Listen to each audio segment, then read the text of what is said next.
Salut tout le monde. Bon, aujourd'hui, je vous propose deux exercices que vous pouvez traiter en mettant la vidéo sur pause et puis vous comparer avec la solution que je vous propose et bonne chance. Soit f, une fonction qui vérifie, quel que soit x appartenant à R, f de 1 plus x plus f de 1 moins x égale x puissance n, avec n qui appartient à n. On calculer l'intégrale de 0 à 2 f de x dx. Bon, essayons d'appliquer la relation de Chasles sur cette fonction-là.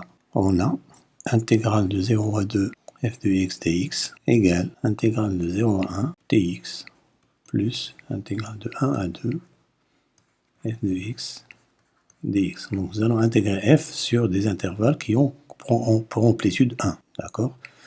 Alors, posons i égale intégrale de 0 à 1 f de x dx et j égale intégrale de 1 à 2 f de x dx. Calculons i et j.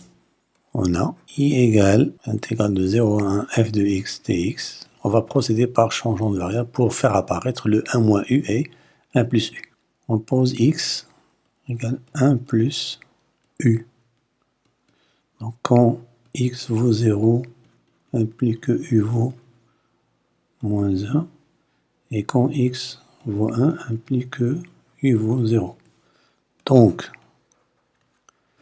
i devient intégrale. Les bornes deviennent, bien sûr, pour x égale c'est moins 1, 0. F de 1 plus u, bien sûr ici dx et du.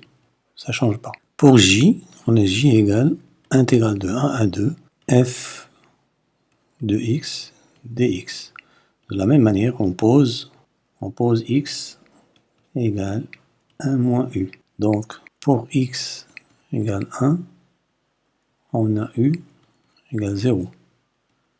Et pour x égale 2, on a u égale. Donc, j devient,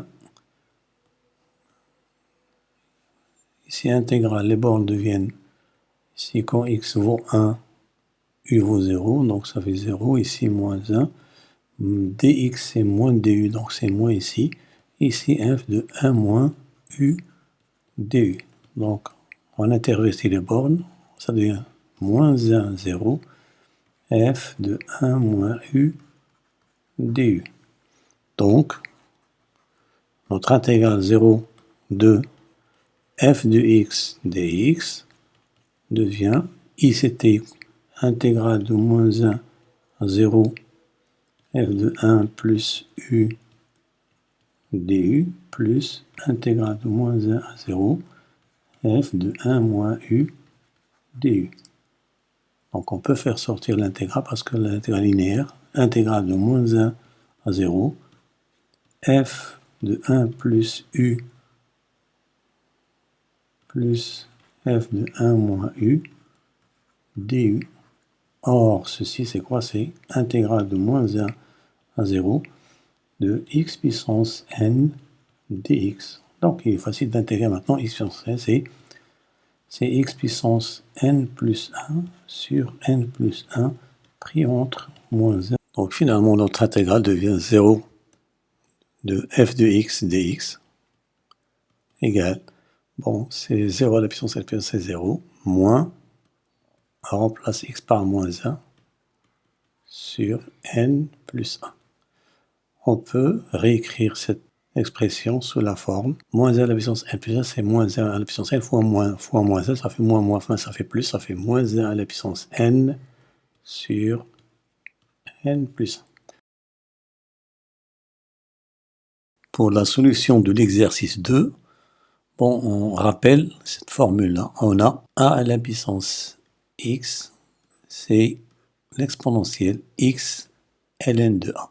On pose f de x égale 1 plus tangente x sur 1 moins tangente x à la puissance 1 sur sinus x. Donc d'après l'écriture précédente, on a f de x, c'est que de la forme exponentielle 1 sur sinus x, ln 1 plus tangente x sur 1 moins. Or, 1 plus tangente x sur 1 moins tangente x, on peut dire que c'est la forme 1 moins tangente x plus 2 tangente x sur 1 moins tangente x égale.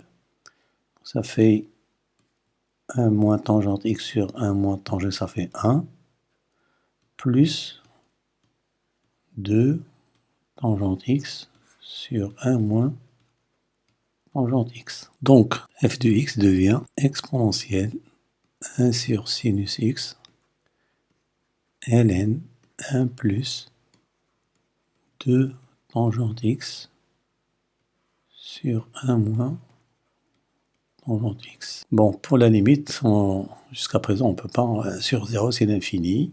ln2, ici, ça tend vers 2 tangente 0, 0. Donc l'infini fois 0, c'est une forme indéterminée. Donc on va réécrire cette expression sous une autre forme. On a ln 1 plus 2 tangente x sur 1 moins tangente x égale ici, et un trait de fraction ici, sur, je divise par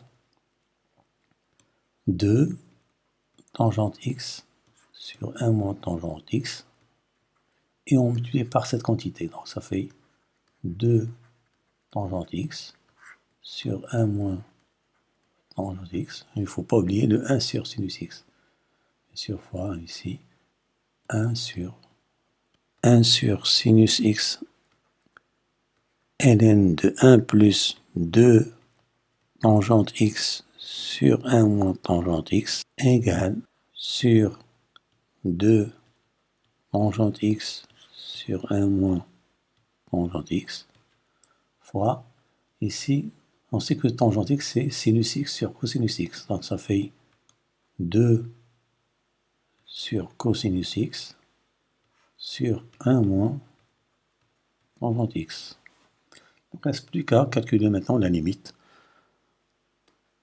On a limite ln de 1 plus 2 tangente x sur 1 moins tangente x sur 2 tangente x sur 1 moins tangente x, quand x tend vers 0 bien sûr, c'est la limite de ln de 1 plus h sur h, quand h tend vers 0, bien sûr, après avoir posé h égale 2 tangente x sur 1 moins tangente x. Bien sûr, quand x tend vers 0, il s'ensuit que h tend vers 0. Or, ça c'est une limite remarquable. Or, limite de ln de 1 plus h sur h, quand h tend vers 0, c'est 1.